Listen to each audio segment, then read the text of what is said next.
On avait donné un exemple.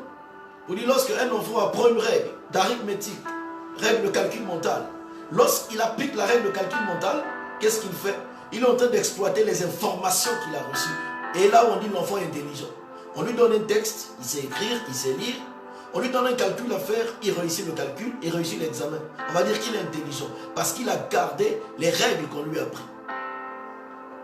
Et donc, dans les règles de l'intelligence, voilà les éléments que nous devons garder, puisque nous allons après les utiliser pour le décollage et pour comprendre les réalités cachées derrière cette saison où cette endémie est en train d'influencer, de secouer le monde. Aujourd'hui, nous rentrons dans le vif du sujet, puisque le dimanche dernier, c'était l'introduction. Je reprends, nous sommes en train de parler des réalités cachées derrière l'épidémie de coronavirus. Ce qui est caché derrière cette épidémie. Nous sommes en train de parler des réalités. Bien aimé, lorsqu'on parle de réalité, on parle de ce dont nous voyons. On parle des choses que l'œil voit. On parle des choses que nous pouvons toucher. Quand on parle de réalité, on parle de choses que nous pouvons palper. Tout ce qui est en contact avec nous, tout ce qui est en contact avec les organes de sens, c'est une réalité. C'est une réalité qu'on ne peut pas nier. On parle des calculs, on parle des principes.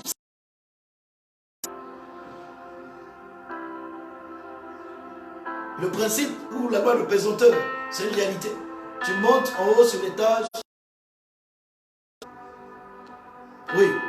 Pourquoi? Parce que tu ne peux pas résister à la pesanteur. C'est un principe, c'est une réalité. Ce qui se passe autour de nous, c'est une réalité. Donc, dans les réalités, il y a ce que nous voyons et il y a ce que nous ne voyons pas. Il y a ce que nous voyons et il y a ce que nous ne voyons pas. Et c'est grâce à la vérité que la réalité change. Lorsque la réalité rencontre la réalité finit par changer. C'est la vérité qui change la réalité. Et c'est la vérité qui nous fait comprendre réellement la véritable réalité. Alléluia. C'est pourquoi aujourd'hui nous allons rentrer dans certaines vérités. Nous allons rentrer dans certaines vérités. La réalité d'aujourd'hui, vous allez remarquer une chose, ce que nous voyons tous.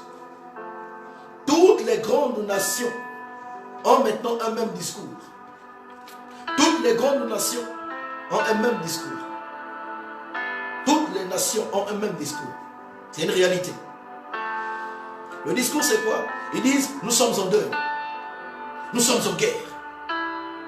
Quand vous écoutez bien, quand vous lisez les discours des chefs d'État, quand vous lisez les discours de ces hommes qui représentent leur nation, des gouvernements, avec ce fléau qui est en train de s'abattre sur les nations, le discours dit, nous sommes en deuil, nous sommes en guerre, nous sommes en deuil, nous sommes en guerre.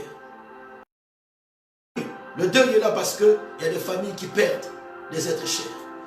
Le deuil est là parce que la nation est en pleurs. Le deuil est là parce que les drapeaux sont en berne.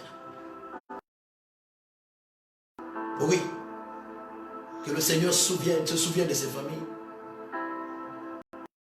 Et je crois aussi qu'avec tout ce temps de prière que nous avons passé, durant les 3 jours où toute la francophonie était en prière, le Seigneur a écarté le pire.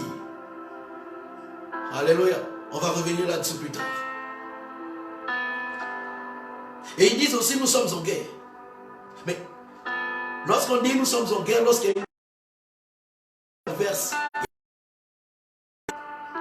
il y a un combat. Contre une entité invisible. Invisible à l'œil nu. Parce que ce virus, on ne peut pas le voir. Pas il faut le microscope. À notre œil, selon la réalité de ce que nous pouvons nous voir, palper, nous ne pouvons pas voir ce virus. Ils sont en guerre contre une entité invisible. Contre une entité invisible à l'œil nu. Ceux qui comprennent le langage de l'esprit peuvent interpréter ce langage. La Bible déclare que nous n'avons pas lutté contre la chair et le sang, mais contre les dominations, contre les esprits méchants, contre.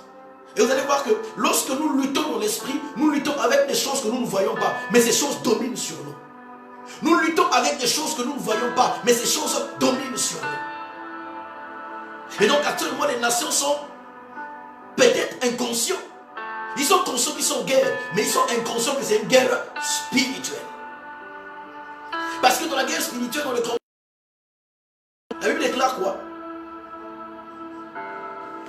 Il dit, les armes avec lesquelles nous combattons ne sont pas les armes physiques. Et notre combat n'est pas dans la chair, ni dans le sang. Mais c'est contre les dominations. Contre ce qui domine les nations. Contre les esprits méchants. Contre les principautés. Vous voyez, tout ça, vous vous rendez compte que... Mais évidemment, aujourd'hui, les nations sont dominées par quoi? Par des pleurs. Sont dominées par quoi? Des contradictions. Sont dominées par quoi? Des discussions. Sont dominées par quoi? Les nations aujourd'hui sont divisées. Pendant que les nations sont divisées, les gens sont en train de mourir. Alléluia. Alléluia. Et donc, pour ceux qui ont le langage de Dieu, ils comprennent et ils savent que là nous sommes dans une dimension de l'esprit. Selon les réalités d'aujourd'hui, deux éléments à garder. Le langage des nations, nous sommes en deuil et nous sommes en guerre. Alléluia. Selon les réalités d'aujourd'hui, une chose aussi que nous observons, c'est les portes des nations sont fermées. Je ne sais pas si vous remarquez ça. Les portes des nations. Lorsqu'on dit portes des nations, c'est quoi? C'est les aéroports, c'est les ports. Parce que lorsque vous partez dans un pays, vous partez dans une nation, pour rentrer dans ce pays-là, il faut passer par la porte. C'est quoi la porte? C'est les frontières, les aéroports, les ports. De nos jours, qu'est-ce que nous remarquons? Les portes des nations sont fermées. Les aéroports sont fermés. Les frontières sont fermées. Mais pourquoi les portes des nations sont fermées? Parce que Dieu a obligé les circonstances actuelles. Dieu a obligé les nations à fermer leurs portes. Pourquoi Dieu a obligé les nations de fermer leurs portes? Parce que le jugement de Dieu est sur les nations. Le jugement de Dieu est en train de s'abattre sur les nations. Alléluia. Nous allons comprendre ça puisqu'on va avancer. C'est vrai qu'il y a une main satanique qui est derrière. Mais derrière aussi, Dieu a permis cela. Pourquoi? Parce que c'est le jugement de Dieu. On va comprendre ça tout à l'heure dans les réalités de ce qui est caché derrière cette épidémie. Donc les portes des nations sont fermées. Nous aussi, parce que les portes des nations sont fermées, nous aussi nous fermons nos portes. Les portes des nations sont fermées, nous aussi nos portes sont fermées.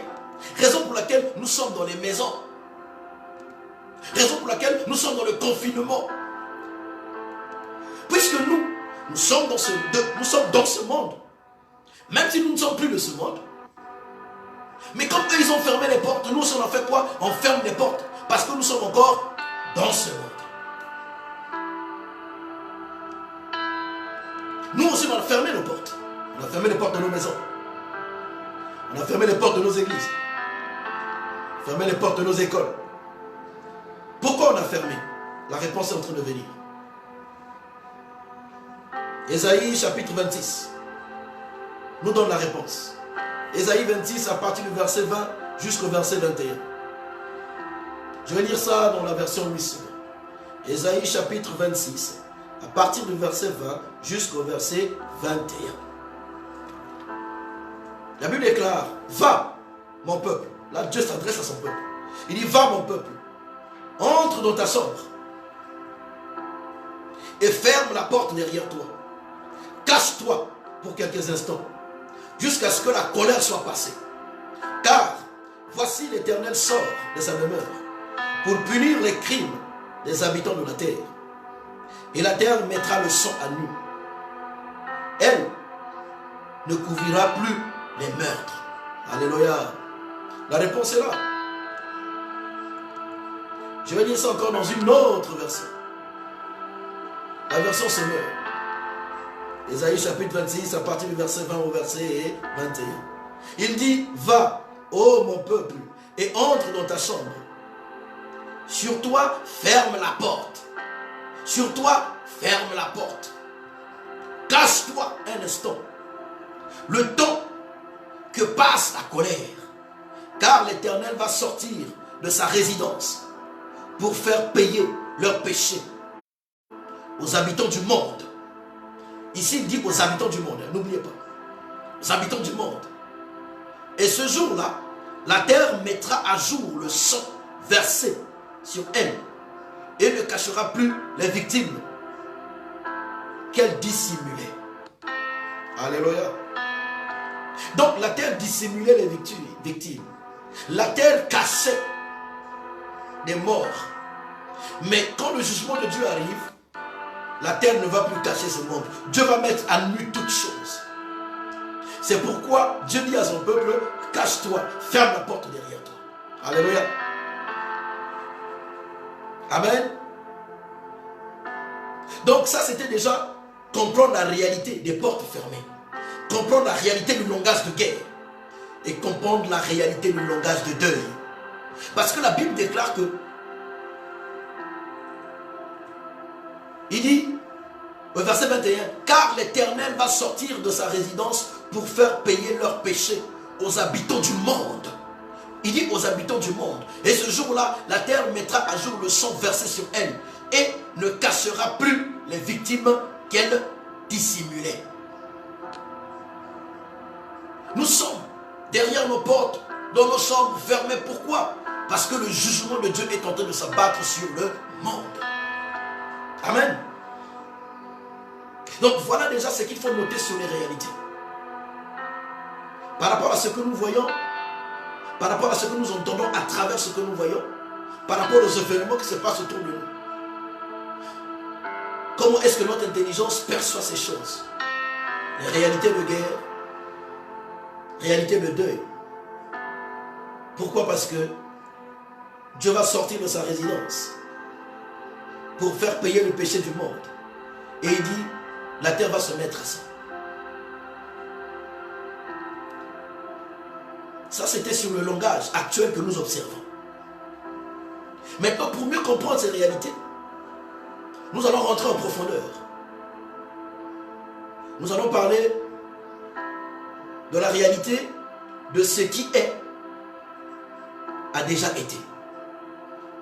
Nous allons voir à travers la Bible que la réalité de ce qui est aujourd'hui a déjà été. Ecclésiaste chapitre 3. Ecclésiaste chapitre 3, le verset 15 nous dit ceci. Ce qui est a déjà été. Et ce qui sera a déjà été. Et Dieu ramène ce qui est passé. Donc si nous avons le langage spirituel, si nous avons l'œil spirituel, si nous avons l'intelligence des saisons, nous pouvons comprendre, connaître actuellement qu'est-ce qui va se passer. Après ici, qu'est-ce qui va se passer. Parce que nous allons nous inspirer de ce qui s'était déjà passé avant pour comprendre pourquoi nous sommes dans ces situations-là. Parce qu'aujourd'hui, beaucoup de personnes déjà se posent la question, mais pourquoi? Même lorsqu'on dit que Dieu est en train de frapper, ou la colère de Dieu est en train de se manifester sur la terre, lorsqu'on leur dit que c'est un combat spirituel, certains trouvent que Dieu est injuste. Parce qu'il y a tellement de morts. Il y a tellement de morts que certains trouvent que Dieu est injuste. Mais une fois qu'on a compris le langage, nous n'allons plus dire que Dieu est injuste. Donc nous allons voir, cette fois-ci maintenant, la réalité de ce qui est, a été déjà. La réalité de ce qui est, la réalité que nous sommes en train de vivre là, ça a été déjà. Amen. Pour cela, nous allons partir dans la Bible. Et nous allons lire comment est-ce que le monde, la cartographie que la Bible nous a présentée du monde fonctionnait avant. Comment est-ce que certains événements que eux ils ont vécu, comment est-ce que les réalités spirituelles, physiques, des épidémies, des pestes qu'ils ont vécues, aujourd'hui aussi nous les vivons dans une autre forme. Mais quand vous voyez le fond, c'est la même chose. nous parle de nations, la Bible nous parle des rois. La Bible nous parle des royaumes. Et la Bible nous parle des chefs. Je reprends. Quand la Bible nous présente la destinée des nations, quand la Bible nous parle de l'histoire des nations, il nous parle de royaumes, il nous parle des rois et il nous parle des chefs. Alors, de nos jours, on n'a plus beaucoup de royaumes. Aujourd'hui, on parle maintenant des républiques. On parle des nations. Nous avons la grâce d'être dans un royaume. Et nous bénissons Dieu pour le roi, que le Seigneur le garde. Que le Seigneur lui donne la sagesse et l'intelligence de nous conduire. Nous bénissons Dieu pour toutes les politiques qui sont appliquées dans ce pays. Grâce à ces politiques, aujourd'hui, nous nous épanouissons. Nous travaillons. Nous avons des diplômes. Nous nous marions. Aujourd'hui, nombreux des étrangers que nous sommes sont devenus propriétaires grâce à la politique mise en place par le roi Mohamed VI, que Dieu le bénisse. Dans beaucoup de pays du Maghreb, vous allez voir difficilement les étrangers, surtout subsahariens, devenir propriétaires. Je pense que ce n'est pas le même cas en Algérie ou en Égypte. En Mauritanie, je ne sais pas, mais je ne pense pas.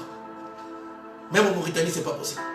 Mais aujourd'hui, nous bénissons Dieu pour cet homme qui est un visionnaire pour l'Afrique. Que Dieu bénisse cet homme. Donc nous, je disais que nous avons la grâce d'être dans un royaume. Alléluia. Mais nous venons des pays qui sont des nations, qui ne sont pas des royaumes, qui sont des républiques. Mais lorsque nous lisons l'histoire, quand l'histoire, la Bible nous parle des nations, il nous présente des royaumes, des rois et des chefs. Alors, même si nous ne sommes plus dans la réalité des royaumes, comme dans la Bible, mais vous allez voir que le fonctionnement, le principe reste le même.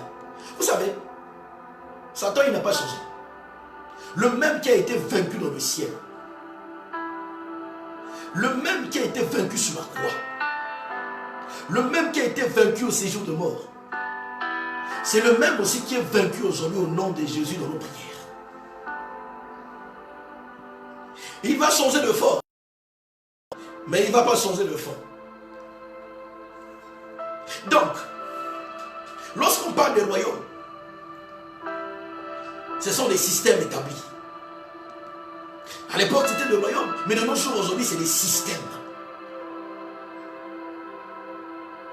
Les royaumes, en fait, ce sont les systèmes qui gouvernent le monde et les nations. C'est les systèmes qui décident à la destinée des nations. J'ai dit bien, les systèmes qui gouvernent le monde et les nations. Les systèmes qui décident à la destinée des nations. C'est des systèmes qui tracent l'avenir des nations. Ces systèmes-là, ils tracent l'avenir des nations à leur guise. Selon leur projet. Pas selon le projet de Dieu, mais selon leur projet. C'est des systèmes. Les royaumes sont aussi les sphères d'influence. Les sphères d'influence qui dominent sur les nations et qui décident sur les visions des nations. Les sphères d'influence. Donc ces systèmes-là, c'est quoi? L'ONU est un système qui domine sur les sphères des nations. L'OMS est un système qui domine sur les sphères des nations. La Banque mondiale est un système qui domine sur les sphères des nations. La FMI est un système qui domine sur les sphères des nations.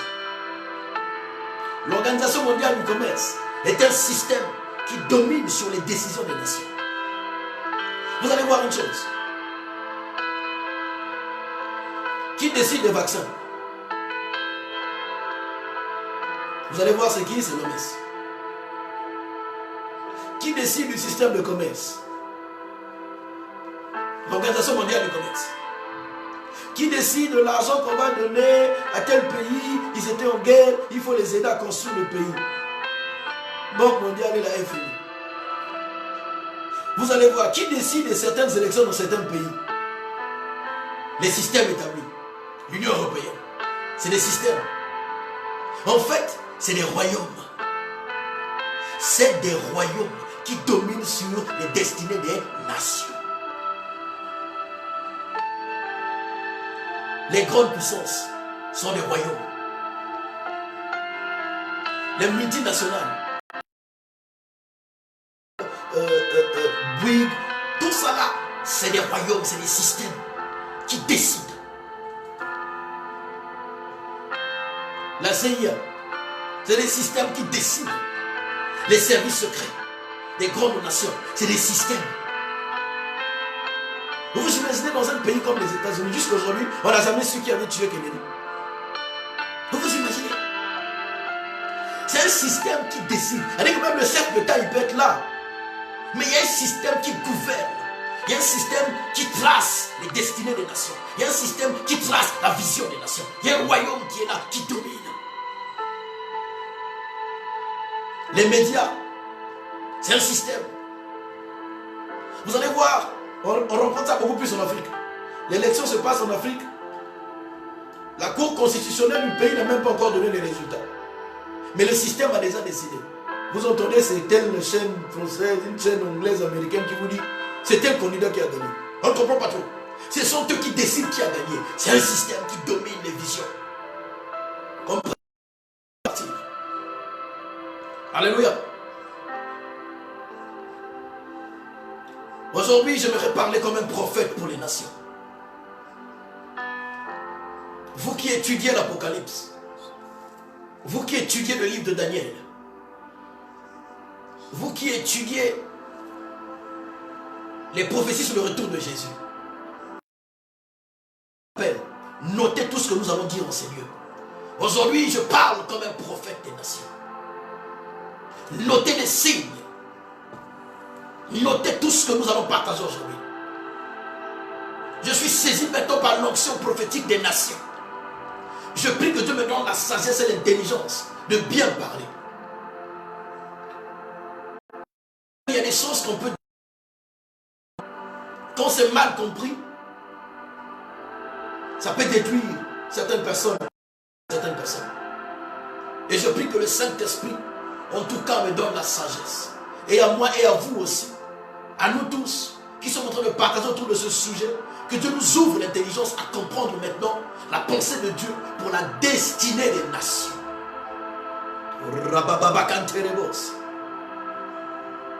Donc je disais que les royaumes, ce sont des sphères d'influence qui dominent sur les nations, qui dictent leur vision aux nations. Les royaumes sont des systèmes de gouvernement qui décident. Vous allez voir une chose, l'UNESCO, c'est un système, c'est un royaume. C'est un système qui domine et qui décide sur l'information. Je vous donne un petit exemple. En Angleterre, à l'école primaire, à l'école maternelle, les enfants, dans certaines écoles, ils ont imposé les enfants apprennent le livre d'Harry Potter. Harry Potter, hein? N'oubliez pas, Harry Potter, c'est quel film? Qui parle de la sorcellerie, tout ce qui va avec. Voilà, c'est le livre là avec lequel les enfants étudient à l'école. J'étais surpris. Nous ne sommes pas en Angleterre. Nous sommes au royaume. J'étais surpris. Ma fille, elle a la grande section. Quand j'ai reçu la liste des fournitures, nous sommes allés acheter des livres. Dans leur école, ils utilisent un programme. Le livre qu'ils utilisent, c'est Mouna. Mouna et ses amis. Quand j'ai ouvert le livre de Mouna et ses amis, vous savez ce que j'ai découvert? Mouna, c'est une petite sorcière. Donc la sorcière, la petite sorcière Mouna. Et quand tu te rends compte, tu dis, mais c'est pas possible. En Angleterre, c'est Harry Potter, le petit sorcier. Nous ici, Mouna et ses amis.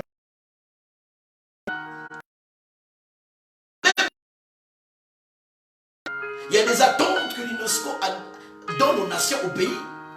Donc il faudrait que les livres qui sont lus, les livres qui sont utilisés, les manuels répondent aux attentes système. Parce que ce sont eux qui décident de la formation, qui décident. Les systèmes, c'est des royaumes. Alléluia.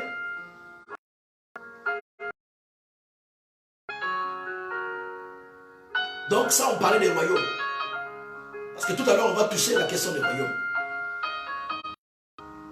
Maintenant, on parle non des rois. Parce que dans les nations, il y avait des royaumes. Dans la Bible, quand on parle des nations, c'est des royaumes et il y a des rois. Les rois. Les rois, en fait, ce sont des hommes qui sont à la tête des nations. Et c'est aussi des hommes qui sont à la tête des sphères d'influence. Le premier secrétaire, par exemple, le premier secrétaire général de l'ONU, il est à la tête d'une sphère. Les grands patrons des grandes firmes, des grandes banques, qui décident à qui donner, à quel pays donner le crédit, quel pays ne pas donner le crédit, ce sont les rois. Alléluia. Ce sont les rois. Ce sont eux qui participent aux décisions des grandes sphères pour dominer les nations.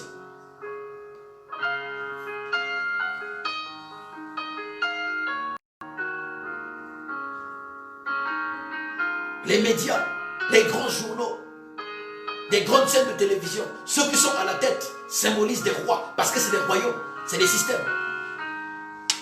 Et à côté, nous avons parlé aussi des chefs. Les chefs ici représentent les hommes qui travaillent avec les rois. C'est leurs conseillers, c'est des scientifiques, c'est des philosophes. Si vous vous souvenez, lorsque le monde avait Muammar Kadhafi, à l'époque il y avait un président français au pouvoir, je ne vais pas dire son nom, mais en même temps il y avait un philosophe français qui prêchait ce que le président à l'époque disait. Un philosophe, un homme intellectuel, parce qu'il a des nuances intellectuelles. Alléluia. Voilà les trois acteurs, les trois éléments, les trois facteurs qui travaillent dans la destinée des nations. N'oubliez pas que cette histoire de coronavirus était un pouvoir parce que ça secouait les nations.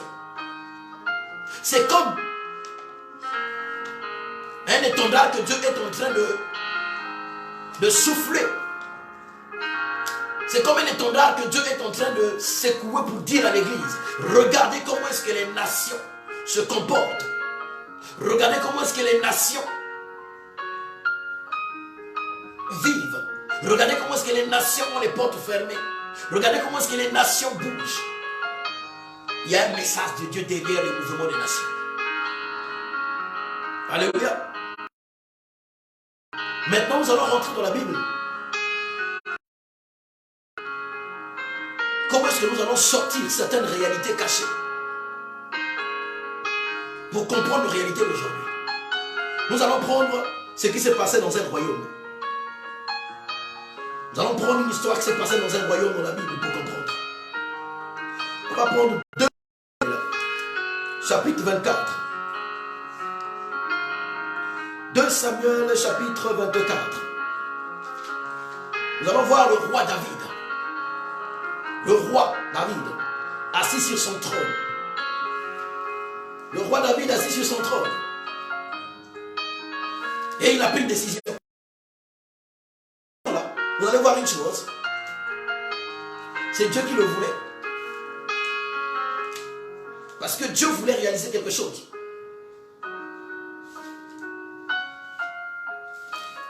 De Samuel chapitre 24 à partir du verset 1. Écoutez, la Bible déclare: la colère de l'Éternel s'enflamma de nouveau contre Israël.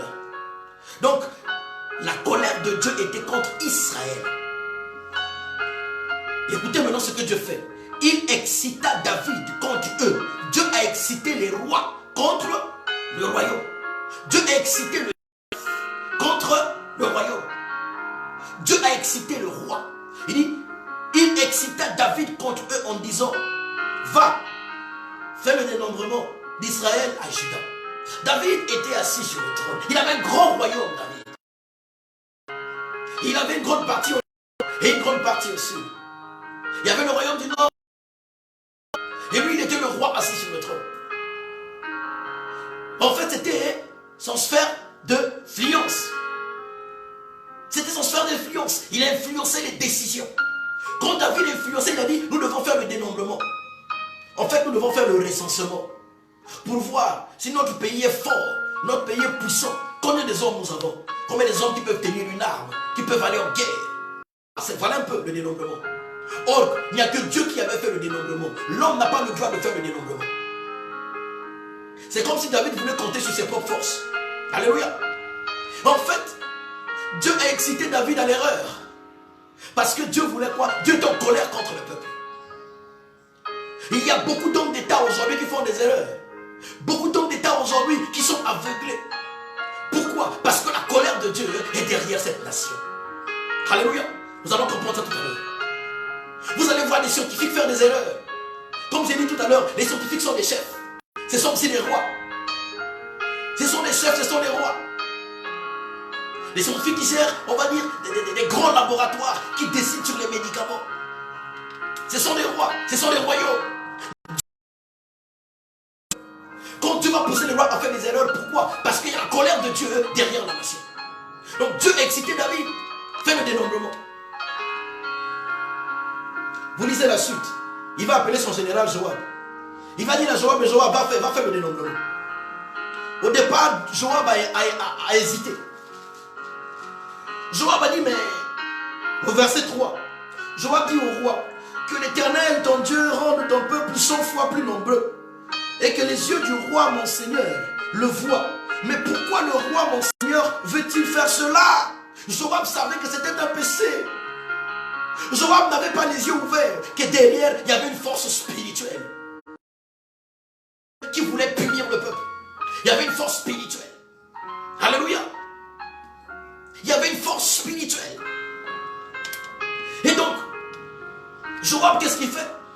Joab s'oppose un peu, mais David dit, tu dois me faire le dénombrement. Alors, il va aller faire le dénombrement. Il a fait le dénombrement, il est venu ramener le compte rendu à David. Lisons maintenant au verset 10. On va lire maintenant, toujours, 2 Samuel chapitre 24, du verset 10 au verset 15. David, après qu'il eut ainsi fait le dénombrement du peuple, j'ai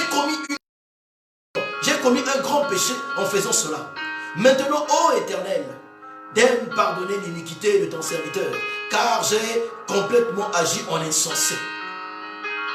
Le lendemain, quand David se leva, la parole de l'Éternel fut ainsi adressée à Gad, le prophète, le voyant de David. Va dire à David, ainsi parle l'Éternel, je te propose 3 fléaux. Soulignez, hein? Là c'est Dieu qui propose au roi 3 fléaux. Je te propose 3 fléaux. Choisis un. Gad alla voir David et lui fit connaître la chose en disant, veux-tu 7 années de famine dans ton pays, ou bien 3 mois de fruits devant tes ennemis qui te poursuivront, ou bien 3 jours de peste dans ton pays? Et vois, je dois répondre à celui qui m'a envoyé. David répondit à Gad, je suis dans une grande angoisse. Oh, tombons entre les mains de l'Éternel, car ses compassions sont immenses, mais que je ne tombe pas entre les mains des hommes. Verset 15, soulignons maintenant le verset 15. L'Éternel envoya la peste en Israël depuis le matin jusqu'au temps fixé, et de Dan à Ben-Sheba. Écoutez la suite. Il mourut 10 000 hommes parmi le peuple. Waouh! Par l'erreur des rois, par l'erreur des systèmes, les gens meurent, les innocents meurent. Pourquoi ces innocents meurent? Parce que la colère de Dieu s'abat sur les nations. C'est le langage spirituel. J'aimerais déjà vous dire une chose que je n'ai pas dit au départ. Un roi ne naît pas roi. Un fils de son père. Après, il sera le roi héritier, le fils, donc le prince héritier. Et après, sur le trône. Donc, il ne naît pas roi. Quand le roi arrive, il y a déjà un système établi. Il y a déjà un projet établi. Lui, il vient rentrer seulement dans le projet. David est... Parce que, avant même que son grand-père ne puisse mourir, avant que Jacob ne puisse mourir, Israël ne puisse mourir, il avait prophétisé sur ses enfants. Et il avait dit que le roi sortira de Juda. Donc, dans le projet de Dieu, dans la pensée de Dieu, en fait, il y avait...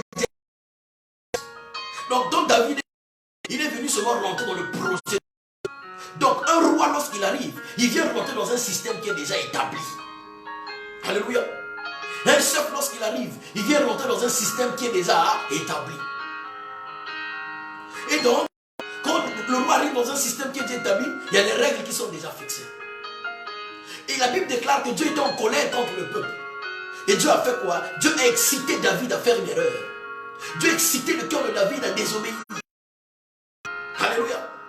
Il y a parfois des erreurs que les chefs d'État font parce que le Seigneur est en colère.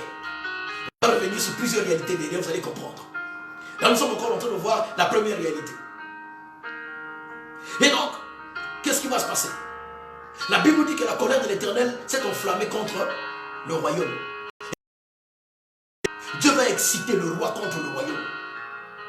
Dieu va exciter le roi contre le royaume. Donc, le roi commence à poser des actes, non pas pour construire le royaume, mais pour détruire le royaume. Parce que Dieu veut réveiller les consciences.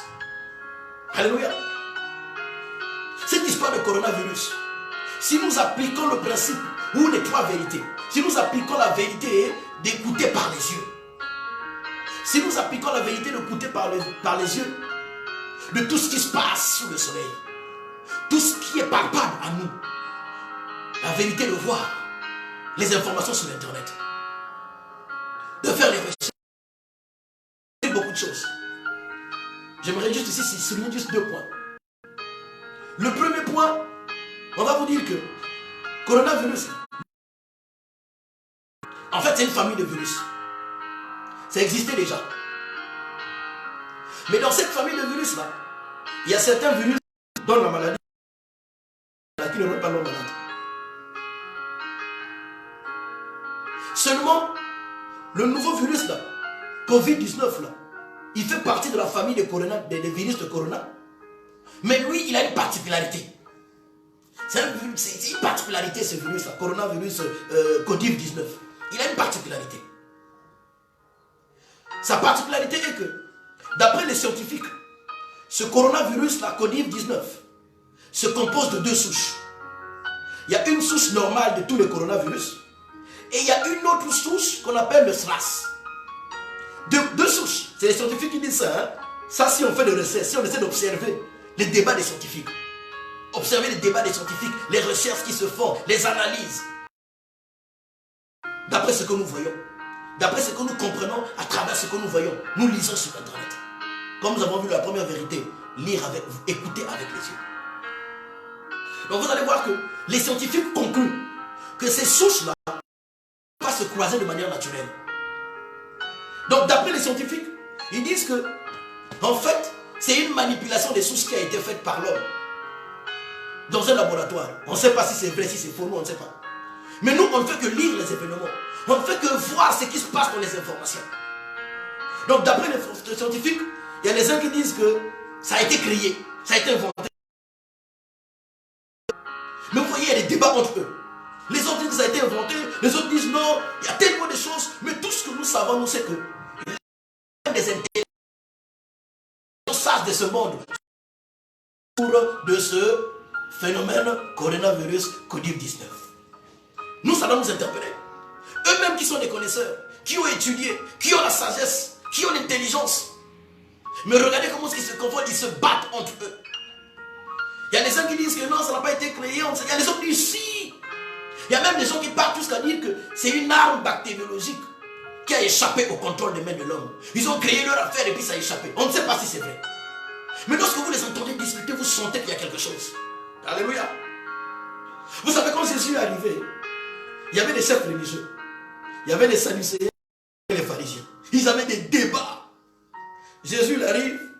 Il y avait des choses auxquelles les Sadducéens y croyaient. Les pharisiens ne croyaient pas.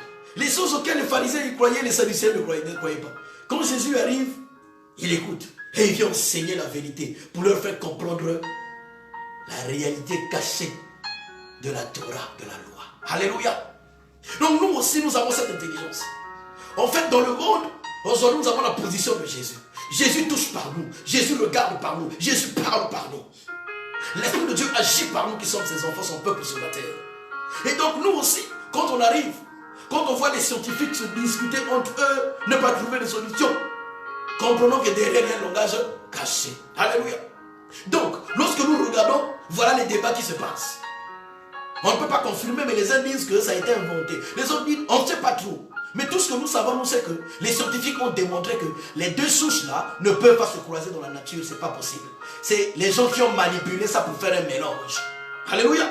Nous, on ne sait pas. Hein? Je ne vais pas donner d'affirmation. Mais c'est ce qui se passe. Lorsque nous essayons de lire, nous essayons d'écouter les informations. Maintenant, nous, qu'est-ce qui peut attirer notre attention de tous ces débats-là? En revanche, ce qui peut attirer notre attention, bien aimé, c'est le fait de voir comment est-ce que les hommes meurent. Les hommes meurent sous les regards des rois. Les hommes meurent sous les regards des royaumes. Les hommes meurent sous le regard des chefs. Les royaumes, ils sont incapables d'agir. Les nations sont incapables. Ils ont épousé des solutions, ils ne savent pas quoi faire. Je voyais une interview, je lisais un journal où le premier ministre italien avait les larmes aux yeux. Il disait qu'on a épuisé toutes les solutions. Nous ne savons pas quoi faire. Un chef, un roi, quelqu'un qui a des influences. Il a des sphères d'influence là où il doit décider de la vie des tiers à l'Union européenne. Mais il vous dit, on a épuisé toutes les cartes. On ne sait plus quoi faire. Alléluia. Imaginez un pays comme la France. Un pays comme la France. La France, un pays qui a son activité. Comme nos chefs d'État sont malades, là, ils partent où? Ils partent où nos chefs d'État? En France. Un pays qui a son actif beaucoup de CHU. Je connais des pays où il y a un seul CHU. Je ne vais pas dire le nom. Un seul CHU, parce qu'il ne marche pas. Mais imaginez en France, il y a beaucoup de CHU. En France, des IHU,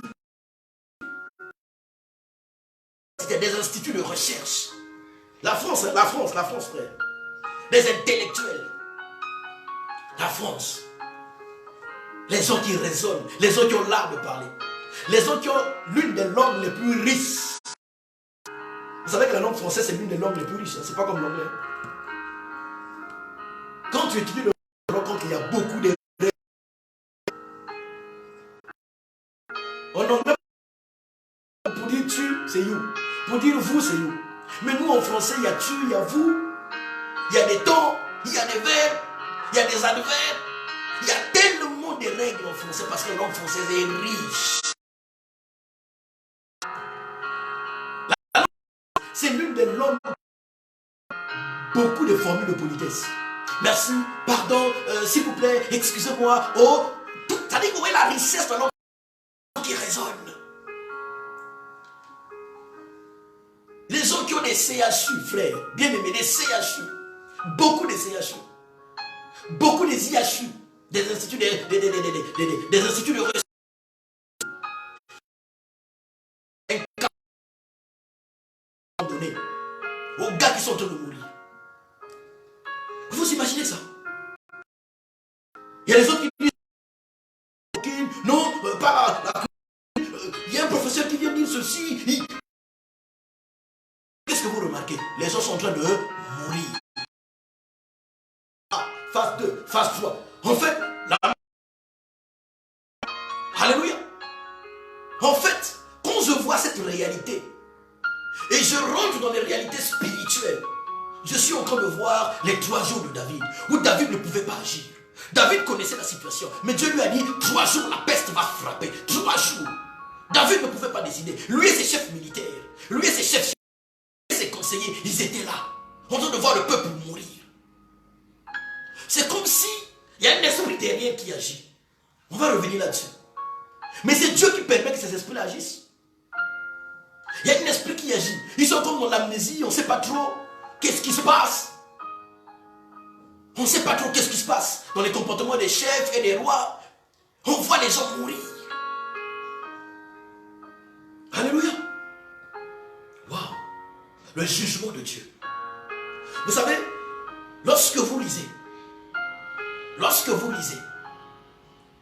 le livre de Josué chapitre 7, verset 24, on nous parle d'un homme qui s'appelait Achan. Achan avait péché. Il avait désobéi à Dieu. Il n'a pas fait des choses telles que ce que le Seigneur attendait de lui. pas les choses pendant des siècles tels que Dieu les attendait. C'est pourquoi, à partir de cette année 2020, là, cassé derrière, nous sommes en train d'évoluer. Nous sommes en train d'aborder les choses petit à petit. Le jugement est arrivé après. Pas avec détail, mais nous allons voir le langage de Dieu derrière tout ça. Donc je disais d'un homme qui s'appelait Akon. Akon, ils sont partis en guerre. Il est parti, il a pris des trucs, il n'a pas respecté la parole de Dieu. Et après, l'armée d'Israël a perdu. Et nous devons voir ça qui n'a pas obéi aux règles de fonctionnement de Dieu. Et Akon. Vous manifestez comment dans la vie de Akon? Dis non, comme ça je te le dis. Elle s'est manifestée, envoie-moi un petit nom là. Dis non, je ne sais pas. Comme ça t'explique la justice de Dieu, comment ça s'est manifesté dans la vie de Akon. Je ne vois pas de nom, je me repose un peu.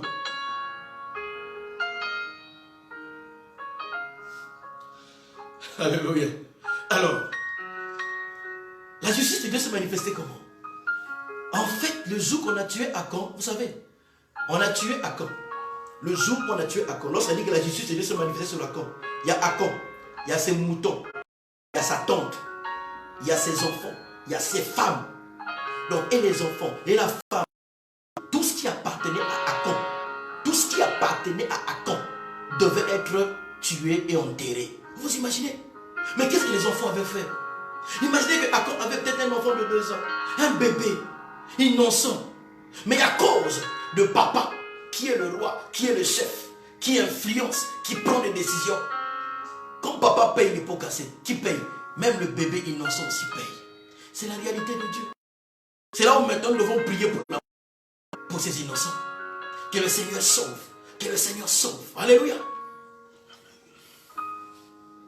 Donc le péché de Akon a fait que même ses enfants ont été enterrés. Sa femme, ses moutons, tués. C'est la justice de Dieu. Aujourd'hui, vous regardez, les innocents sont en train de mourir. Et l'État ne peut pas décider.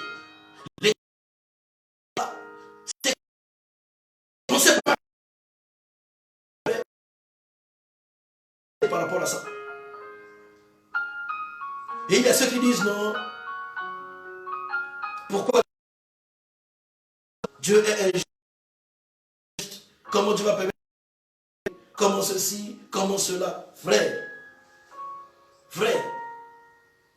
Il y a même des gens qui disent que non, pourquoi, voilà, les hommes de Dieu ne font pas ceci, pourquoi vous ne priez pas? Frère. Frère. Je dis des choses, prenons le temps de connaître le langage de Dieu. Comment voulez-vous que Dieu agisse dans les pays et dans les nations qui ont foulé sa grâce aux pieds? Comment voulez-vous que le Seigneur agisse dans les pays et dans les nations, dans les systèmes? Comment voulez-vous que Dieu agisse dans les pays qui ont chassé Dieu dans les institutions? Comment voulez-vous que Dieu agisse dans les pays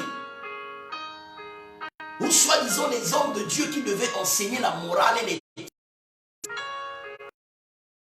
deviennent des homosexuels qui se marient entre eux, pasteurs homosexuels mais qui enseignent la soi-disant la parole de Dieu? Comment voulez-vous que la main de Dieu soit, que la colère de Dieu ne soit pas manipulée? Quand vous voyez 2 maîtresses, 2 enseignantes qui étaient censées enseigner la morale se mettre ensemble et qui partent même jusqu'à adopter, et les nations acceptent des choses comme ça, comment voulez-vous? Qu'est-ce que vous attendez de Dieu? Qu'est-ce que vous attendez de Dieu? Vous voulez Dieu aux pieds, vous avez chassé Dieu de vos portes. Mais c'est normal que dans les situations comme ça Dieu se retire. Et quand Dieu se retire, le diable sait que Dieu est effacé. Ah, le diable rentre maintenant en action. Le diable utilise maintenant ces chefs-là. Eux-mêmes, nation. une personne, il va lui demander des sacrifices. Donne-moi ton fils, donne-moi tes enfants, donne-moi ta famille. Parce que lorsque le diable arrive, il vient pour voler, il vient pour égorger, il vient pour tuer. Donc lorsque Dieu se retire des nations, quand Dieu se retire en colère, le diable sait que Dieu est en colère. Et le diable rentre dans ses nations. Alléluia. Comme éloigné de la connaissance de Dieu, les rois ont rejeté la connaissance de Dieu. Les rois qui nous ont envoyé l'évangile à une certaine époque, qui ont envoyé les missionnaires à une certaine époque, même si à l'époque il y avait deux types de missionnaires. Il y avait des missionnaires qui venaient pour gagner les âmes, mais il y avait des missionnaires qui venaient pour assujettir l'Afrique. Moi je parle en tant qu'Africain parce que je parle des réalités des nations. Et voilà ce que Dieu m'a enseigné à vous dire, à vous qui êtes. Il y a la Bible pour nous enseigner la vérité, mais ils étaient venus avec la Bible pour nous rendre esclaves, nos ancêtres. Et ça, Dieu n'a jamais été content de ça. Maintenant, il y a une deuxième génération des missionnaires qui sont venus réellement pour nous. Maintenant, vous allez voir, cette Europe qui avait la vérité, cette Europe qui craignait Dieu a vieilli. Cette Europe-là n'est plus. Et c'est maintenant, c'est l'Afrique qui prend la parole pour enseigner à ces hommes-là, pour enseigner à ces personnes-là. Mais comme eux, ils ont chassé Dieu, ils sont rentrés dans des sciences, le diable, oh Dieu s'est retiré d'eux. Alors qu'est-ce qui se passe? Le diable leur inculque. Maintenant, ils font des erreurs entre eux.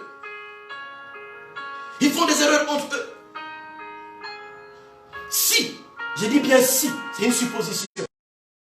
Si ce virus a été réellement créé par l'homme, alors c'est Dieu qui a permis que ça s'échappe entre les mains de l'homme pour faire les dégâts que ça fait. Parce que derrière, Dieu utilise cet instrument comme jugement. Si ce virus n'a pas été créé par l'homme, alors c'est Dieu qui a soufflé cela. Parce que Dieu veut faire quoi? Dieu veut changer maintenant la cartographie. Alléluia. Voilà déjà ce qu'il faut connaître sur le premier point. Ce qui est, c'est ce qui a déjà été. Donc, nous sommes en train de vivre en fait cette réalité. David aussi a vécu ça en tant que roi. Alléluia. Nous allons rentrer maintenant dans un deuxième royaume. Là on était sur le royaume d'Israël et de Juda. On prend maintenant le deuxième royaume. Toujours dans les réalités de ce qui était. C'est ce qui est. Deuxième royaume, on va voir une réalité dans le royaume de Babylone. Je ne sais pas si j'aurai le temps de finir ça. On termine dans 7 minutes, mais permettez-moi de rallonger un tout petit peu, s'il vous plaît, qu'on termine cette vérité. Alléluia. Daniel chapitre 2, le verset 46 à 49. La Bible déclare, alors le roi Nebuchadnezzar tomba sur sa face et se prosterna devant Daniel. Et il ordonna qu'on lui offrit des sacrifices. Le roi parole à Daniel et dit, en vérité, votre Dieu est le Dieu des cieux et le Seigneur des rois. Et il révèle les secrets. Puisque tu as pu découvrir ce secret, le roi et les des nombreux présents. Souvenez la partie là. Il donna le commandement de toute la province de Babylone et l'établit chef. Suivez bien. On établit Daniel chef, à la tête d'un système. Chef suprême de tous les sages de Babylone. Alléluia. On nous présente encore aussi un royaume, un roi et un chef. Un système établi. Le roi était troublé. Il avait fait un rêve, il avait vu la grande statuette.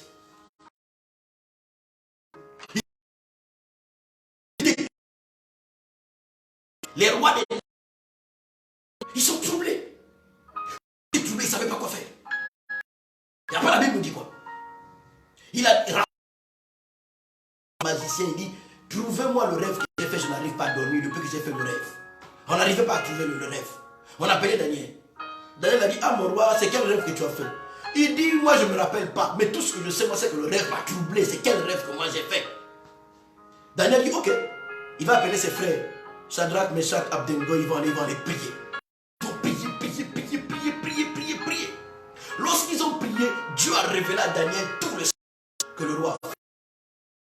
Bon, le roi, tu sais, voilà, tu as fait tel rêve, tel rêve, tel rêve, tel rêve. La signification. Le roi dit, mais c'est pas possible. Mais il dit, mais non, non, non. Ton Dieu là, il dit, votre Dieu est le Dieu des dieux et le Seigneur des rois. Les moments où les chefs sont en trouble, les moments où les systèmes sont en trouble, Dieu suscite les... Maintenant, j'aimerais vous dire une chose. J'aimerais vous dire une chose, Église du Seigneur. En fait, Dieu actuellement est en train de susciter les Daniel. Oh, les véritables serviteurs de Dieu que Dieu va emmener dans ces systèmes. Les systèmes que vous voyez là, l'homesse, toutes ces choses-là, en cette période, Dieu est en train de les secouer. Dans ces systèmes-là, il y a deux types de serviteurs. Il y a le serviteur qui est innocent, le serviteur qui ne sait pas, mais il est au service du diable. Il y a aussi un autre type de serviteur qui est au service du diable. On va voir ça dans notre prochain message, lorsqu'on va aller en profondeur. Et donc vous allez voir une chose. Là, Dieu suscite qui? Daniel, pour répondre aux questions. Daniel, aux questions du royaume. Quand le roi était troublé, c'est tout le royaume qui était troublé. Est-ce que vous savez les pays suscitent maintenant des Daniel? Que tu es un Daniel. Oh Jesus. Alors, Daniel c'est qui? Daniel c'est un étranger. C'est serviteur de Dieu sur la terre de la Babylonie. Étranger est là où régnait la sorcellerie, là où régnait les cultes à Satan, là où régnait la magie, là où régnait, je peux tout ce qui est les règles d'escroquerie, tout ce qui est les règles d'un autre peuple, c'est là que Dieu va susciter Daniel. Et vous allez voir une chose, Dieu révèle une image de jugement au roi de Babylone. Dieu va il était troublé. Dieu va créer Dieu, le roi et le royaume dans la panique. Quand le roi Dieu va envoyer et Dieu va positionner Daniel afin que Daniel apporte la révélation de Dieu aux nations. Que le monde attend à ton désir, la révélation des fils. Je dis bien la révélation des gens qui sont en cette période. Les prières que nous avons faites, les prières que nos aînés ont faites, surtout en Afrique, rentrent maintenant dans son accomplissement. Parce que vous allez voir une chose, Dieu est en train de déplacer les pions. Dieu est en train de... Le tableau. Oh, les grands se disaient puissants qui dominaient sur l'Afrique, qui dominaient sur les autres. Bien aimé, Dieu est en train de repartir les qui avant le retour de Jésus-Christ de Nazareth. Que quelqu'un dise Amen. Que quelqu'un dise Amen. Après avoir servi Nebuchadnezzar, vous allez voir l'histoire de Daniel. Daniel plus tard, il a servi aussi d'autres rois. Il a servi parce que Dieu l'avait positionné. Nebuchadnezzar, après quand Dieu l'avait jugé, Nebuchadnezzar n'était plus là. Il y a eu d'autres rois qui sont venus. Et Dieu a positionné Daniel. Dieu est en train de positionner des nations Daniel. Il y a des nations positionnées. Je vous donne l'exemple d'une nation, le Cuba. Vous connaissez le Cuba, n'est-ce pas? Vous connaissez le Cuba? Regardez ce qui se passe. Imaginez, frère, qui pouvait imaginer avoir l'aide des médecins cubains, frère? Qui pouvait imaginer? Ce n'est pas des médecins suisses, ce n'est pas des médecins anglais, ce n'est pas des médecins français, ce n'est pas des médecins espagnols, mais ils ressortent cubains. Et parmi cette délégation, il y a eu beaucoup de noirs. Il y a eu beaucoup de noirs. Qui pouvait imaginer ça? Les noirs de peau noire comme moi. Qui pouvait imaginer ça? Alléluia. Les médicaments qui sont créés pour traiter les noirs, la chloroquine à cause du paludisme en Afrique, c'est les mêmes médicaments aujourd'hui auxquels quoi il faut recours. Qui pouvait imaginer ça, bien aimé? Qui pouvait imaginer ça? Qu'il y a certaines solutions qui devaient venir en s'inspirant de ce à quoi on négligeait hier. Qui pouvait imaginer ça? Jusqu'aujourd'hui, Est-ce qu'ils vont utiliser la chloroquine? Est-ce qu'ils ne vont pas utiliser? Mais comme le Maroc a décidé, il y a une grande chaîne française qui a dit, bon voilà, le Maroc a décidé la chloroquine parce que ça marche. Alors que le gouvernement n'a même pas encore décidé. Waouh! C'est la rue maintenant qui dicte au royaume. C'est la rue qui dicte. Au lieu que ce soit le gouvernement qui décide, c'est un professeur qui est sorti comme ça qui dit, bon voilà, la chloroquine. Qu'est-ce que vous ne comprenez pas? Dieu est en train de casser la puissance de certaines nations. Dieu est en train de nations et Dieu est en train de susciter maintenant des nouvelles nations. Je vous dis la vérité. C'est pourquoi nous soyons attentifs. Vous savez combien des églises souterraines ont prié et ont jeûné au Cuba? Combien de pasteurs ont été battus au Cuba? Combien de pasteurs des églises qui ont jeûné dans le secret, qui ont prié dans le secret? Bien-aimés, le cancer de nation a changé de position. Il y a des pays qu'on ne connaissait même pas. Voilà qui vont commencer à sortir. Pays qu'on ne connaissait même pas qui vont commencer à décider pour sortir du système. Il y a déjà un pays d'Afrique où le président a fait le discours. Il a dit, les vaccins de coronavirus dans mon pays, on ne va pas venir injecter rien. L'homme a pris la décision qui était un royaume, qui contrôle les systèmes, qui décide. Mais il y a un chef d'État africain qui a dit, mon pays ne va pas derrière. Alléluia. Et donc, bien-aimé, je me le dis, tu es chrétien, tu es homme d'affaires, tu es chrétien. Oh Jesus, le temps est arrivé, commence à réfléchir parce que l'Afrique est en train de rentrer dans une phase où l'Afrique va commencer à se relever. Coronavirus est venu prouver au monde que Dieu avait fait grâce à ces continents, bien continent qui est l'Europe, mais l'Europe n'a pas compris beaucoup de choses. L'Europe a changé de chemin, mais avant que j'ai des nations. Aujourd'hui, le Cuba va envoyer des médecins en Italie. Qui pouvait penser à cela? Penser à cela. Depuis quand l'OMS prenait la décision? L'ONU prend la décision d'aller vacciner. Et un président chef d'État se dit, moi je ne veux pas de ces vaccins. Depuis quand? On va revenir sur ces réalités plus tard. Depuis quand? Bien aimé, comprenons maintenant. Le temps est et nous qui sommes africains. Vous, Africains, commencez à rentrer à temps prier pour vos pays. Actuellement, il y a au Togo, il y a des choses qui sont en train de se passer.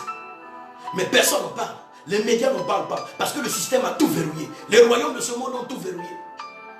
Mais Dieu seul sait. Comment est-ce que le peuple togolais pleure et prie pour les changements? Dieu seul sait. Combien de morts, combien de sacrifices à cause de l'espérance de la liberté. Les systèmes aujourd'hui décident surtout.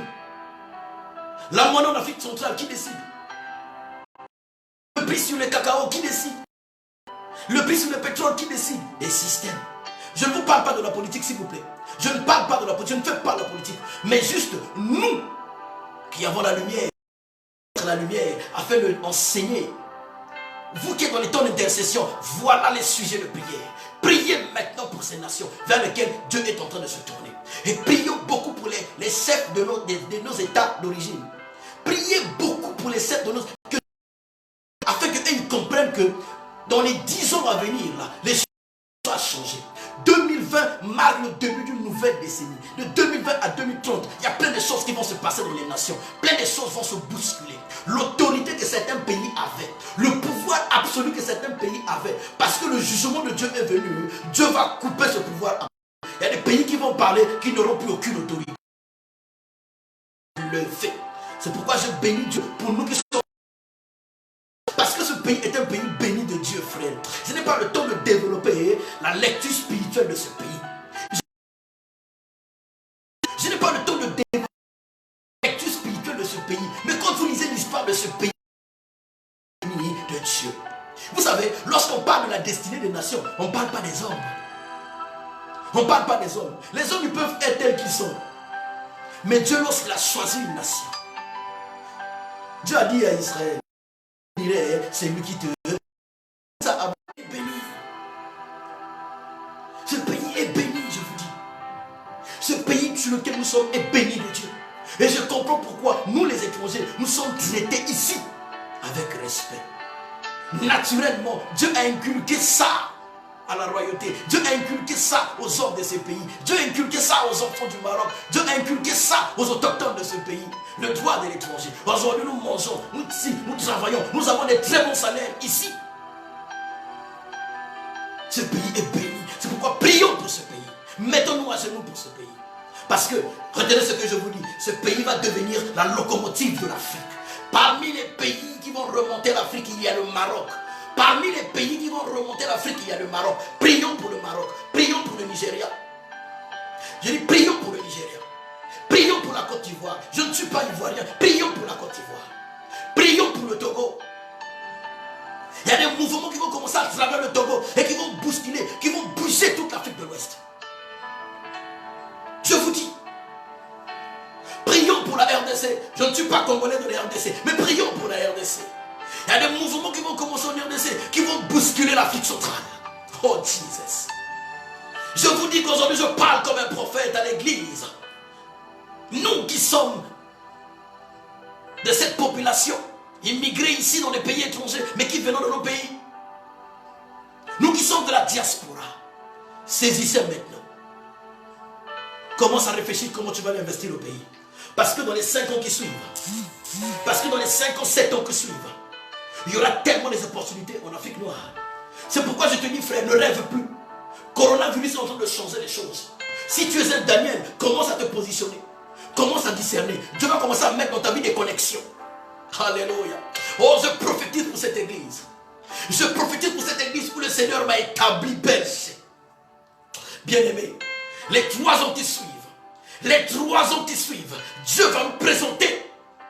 Dieu va présenter la maison du salut. Dieu va présenter la maison du salut, je vous dis. Dieu va présenter cette église au roi de ces nations. Dieu va présenter la famille des églises CCR au roi de ces nations. Je vous le dis. D'ici 3 ans, on va se voir. Bien aimé, il y a des choses que j'ai dites il y a 10 ans. L'apôtre connaît, le pasteur France connaît. Il y a 10 ans, j'ai dit certaines choses.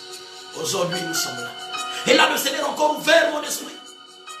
Et je bénis Dieu. Quand je parle avec l'apôtre m'a envoyé un message. Il m'a dit exactement la même chose. C'est pourquoi tu vas prier que tu sois un Daniel, que Dieu va positionner. Tu as des projets, tu veux t'investir, le temps est arrivé. Tu veux faire l'œuvre de Dieu. Commence à te positionner, commence à te préparer. Tu vas prier maintenant. Tu vas prier que la présence de Dieu devienne réelle et palpable en toi, afin que tu comprennes la saison qui arrive, où est-ce que Dieu va t'emmener. Afin que nous puissions tous comprendre l'église, où est-ce que Dieu est en train de nous emmener. Jésus.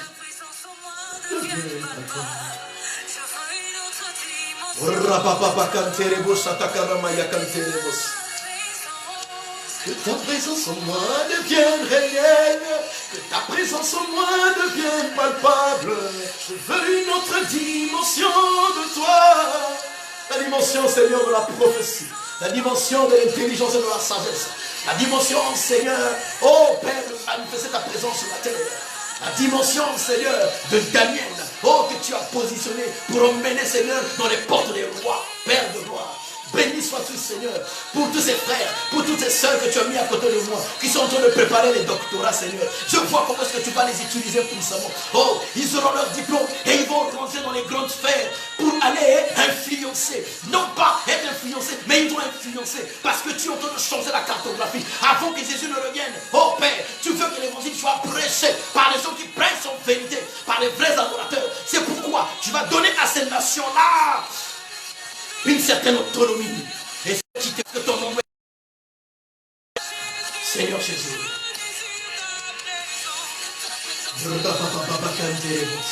Tu vas prier.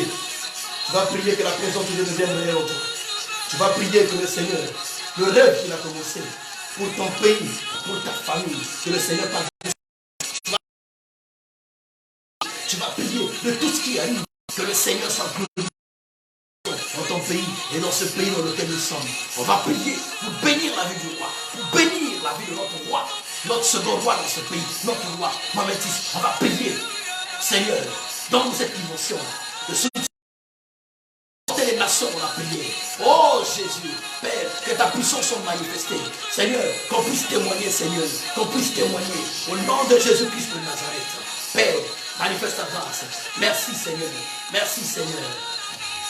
Oh Seigneur, je te prie maintenant, tous ceux qui sont malades, Seigneur, tous ceux qui sont malades du coronavirus, tous ceux qui sont malades du coronavirus, Seigneur, touche, Seigneur, organise les choses de telle sorte que, Seigneur, les guérisons soient, les maladies, les médicaments passent, Seigneur. Père, Seigneur, tu connais ceux qui sont arrivés à un stade où, Seigneur, ils ne peuvent plus, Seigneur, donne les médicaments, donne ce qu'il faut, Seigneur. Oriente Jésus-Christ de Nazareth. Nous te bénissons, Père, et nous te remercions, Seigneur. Au nom de Jésus.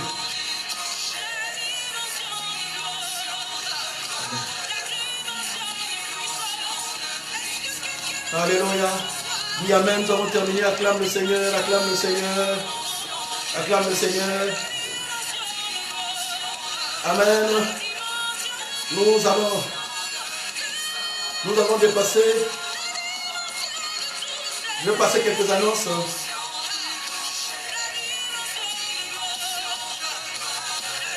On va essayer d'arrêter la musique. Je vais passer quelques annonces. Alléluia. Acclame le Seigneur cet après-midi. Nous allons prier. Il était question qu'on termine à 13h30. J'ai débordé un peu parce qu'il fallait conclure aujourd'hui par cette partie. Et le dimanche prochain, nous allons un jour sur ce qui était, ce qui sera. Et nous allons voir un peu les cercles d'influence fonctionnent comment. Comment est-ce que certaines choses sont programmées dans le monde spirituel pour arriver maintenant dans le monde physique. Nous allons parler de ces choses. Que cette histoire de coronavirus, peut-être que vous ne savez pas, mais dans le monde spirituel, c'était déjà programmé. Et le dimanche prochain. Alors, les annonces à passer. La première annonce, c'est l'offrande. Je vous dis, moi je fais mes offrandes, je garde, j'ai mon panier. Je garde. N'oubliez pas que, avant de la sortie, en tout cas de cette période, nous aurons toujours les charges à payer. Nous ne sommes pas propriétaires de notre local. Le local de l'église où nous le trouvons. Nous ne sommes pas propriétaires, nous payons ce local. Et c'est pourquoi nos dîmes, nos offrandes, parce que lorsque nous allons nous retrouver, nous allons tous apporter ce que nous avons prévu. Alléluia. Le dimanche passé, j'ai fait mon offrande. Aujourd'hui encore, je vous dis, j'ai fait mon offrande. Je ne vous montre pas les billets que j'ai fait dedans. Mais en tout cas, voilà mon offrande. Voilà, j'ai fait mon offrande. Je garde mon offrande. Et le dimanche prochain aussi, je vais encore faire mon offrande. Ma dîme, tout ça là, je fais tout ça, je garde et j'apporterai. Amen. Alors, deuxième annonce à passer, peuple de Dieu. Le Seigneur nous a dit de monter. Le Seigneur nous a dit de monter. Je ne sais pas si tout le monde a vu la vidéo qu'a fait la prophétesse de l'apôtre Gaël. En tout cas, elle était dans l'esprit. Dieu lui a dit monter. Dès que j'ai vu la vidéo, et j'ai vu, c'est vrai qu'il y avait déjà cette pensée que Dieu m'avait communiquée. Descendre, on devait monter. Voilà, Dieu nous dit à nous tous, peuple de Dieu, la famille des églises, centre chrétien de restauration, peuple de Dieu de la maison de Saint. Exode chapitre 24, le verset 12. L'Éternel dit à Moïse, monte vers moi sur la montagne et tiens-toi là. Je te donnerai les tables de pierre sur lesquelles je transcris la loi et les commandements enseigne au peuple. Donc Dieu a dit à Moïse, monte. Dieu a dit à Moïse, aujourd'hui nous sommes tous un Moïse. Dieu agit au sein de l'église. Il y a des choses que Dieu fait avec toi. Il y a des choses que Dieu fait avec moi. Ce n'est pas parce que je suis le pasteur que je dois tout faire, je peux tout faire. Ce n'est pas possible. C'est impossible. J'ai un couloir, toi aussi tu as un couloir. C'est pourquoi aujourd'hui tu as une responsabilité. Tu as une responsabilité. Il y a des commandements que Dieu veut te donner. Il y a des grâces que Dieu veut te communiquer pour faire avancer l'œuvre de Dieu. C'est pour monter. Et donc, nous allons prolonger notre temps de jeûne et de prière jusqu'à la sortie. La date officielle, c'est pour le 20 avril. Nous allons projeter notre temps de jeûne et de prière. Avril. Alléluia. Et dès ce soir, ceux qui sont inscrits sur nos groupes, vous allez recevoir l'orientation, les temps de prière, que nous allons garder, les temps de prière matinale et les temps d'enseignement de 19 heures que nous allons aussi garder. Voilà les annonces que nous avions à passer. Que le Seigneur vous bénisse. Nous avons débordé, au lieu de finir à 13h30, nous avons débordé actuellement, il est pratiquement 13h47. Que Dieu vous bénisse. S'il y a des questions, n'oubliez pas, vous pouvez laisser les questions sur cette page et je pourrai répondre. Alléluia. Je vais prier maintenant pour conclure. Seigneur, bénis ton peuple. Enseigne-moi à travers ta parole, Seigneur. Seigneur, tu as permis que nous soyons nombreux à vivre dans ce pays, à vivre notre foi en toute liberté. Nous te rendons grâce. Nos frères, Seigneur, sont dans d'autres pays du Maghreb, mais qui ont du mal à vivre leur foi. Mais nous, Seigneur, tu permets, Père, dans nos maisons, dans nos petites familles, Seigneur, que nous vivons notre foi. Tu permets que nous soyons bénis dans ce pays. Tu permets que nous travaillions, Seigneur. Que nous soyons les cadres, Seigneur, dans certaines entreprises où nous travaillons, Seigneur. Pour ton œuvre, Seigneur. La pensée de la personne qui souffre aussi, Seigneur. La maman qui a des enfants mais qui ne peut pas, Seigneur. La mère seule. Alors, Père, accorde-nous encore la grâce, Seigneur, d'accompagner et d'aider ces femmes qui sont dans le besoin, Seigneur, autour de ta parole, Seigneur, mais aussi avec le matériel que tu manifeste ta grâce et ta puissance encore. Enseigne dans les profondeurs de ta parole, parce que nous voulons que tu nous parles de la destinée des nations. Nous avons quelque chose à dire, quelque chose à savoir, quelque chose à connaître. Je bénis ton peuple. Merci Seigneur pour tous les témoignages que j'ai reçus en ce temps de prière. Comment est-ce que Seigneur, tu as délivré les uns? Comment est-ce que Seigneur, tu t'es révélé aux autres? Et continue encore à faire Seigneur cela, afin que notre foi Seigneur grandisse et s'affermisse en toi Père. Nous bénissons Seigneur nos nations. Nous bénissons Père de gloire Seigneur nos parents. Et nous bénissons Seigneur tous ceux qui nous ont suivis sur Internet. Seigneur, manifeste. Nous avons ainsi prié par le nom puissant de Jésus-Christ de Nazareth. Nous disons tous Amen. Que le Seigneur vous bénisse. Je vous dis shalom, shalom. On se retrouve certainement lundi au temps d'enseignement sur la prière, les sortes de prières et les supplications. Que Dieu vous bénisse. Shalom.